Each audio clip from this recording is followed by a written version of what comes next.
Hello বন্ধুরা, আশা করি সবাই ভালো আছো। আজকে আমি সোয়াবিনের একটা রেসিপি তোমাদের সঙ্গে শেয়ার করছি। পুরো রেসিপিটা তোমরা দেখো। সোয়াবিনের জন্য আলুটাকে প্রথমে ভেজে তুলে নিচ্ছি। দুটো আলু দিয়েছি, দুটো আলু আমি চারফালি করেছি। দেখো, এবার এটাকে ভেজে আমি ভেজে নিয়েছি। এবারে এই তেলেই আমি সোয়াবিনটাকে ভেজে নেব।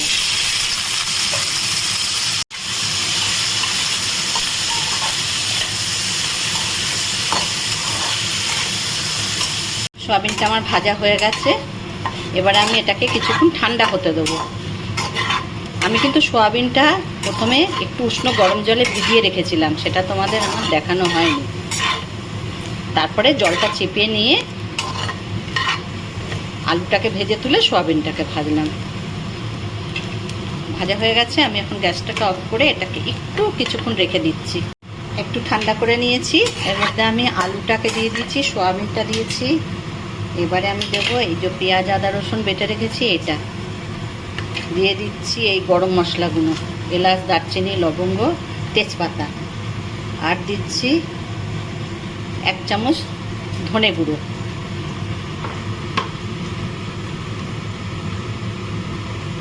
এক চামচ হলুদ গুঁড়ো, আর 1 চামচ কাশ্মীরি লঙ্কার গুঁড়ো, আর দিচ্ছি তেল।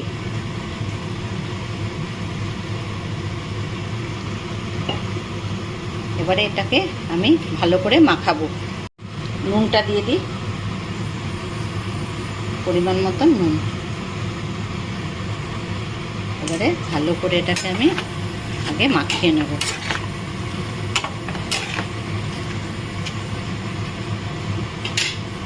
সুন্দর করে মাখিয়ে নিয়েছি। এবারে এটাকে কষাবো। গ্যাসটা অন করেছি, কষাচ্ছি। এবারে কষানোর সময় একটু সামান্য গরম জল দিচ্ছি,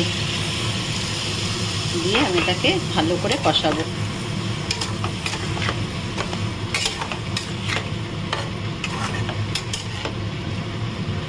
আমার মতন করে তোমরা একবার সোয়াবিন করো।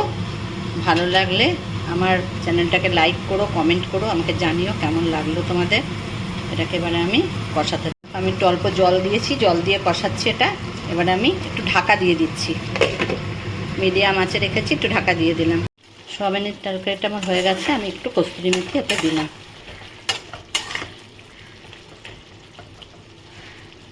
যারা এখনও আমার চ্যানেলটাকে সাবস্ক্রাইব করোনি, অবশ্যই সাবস্ক্রাইব করে নিও।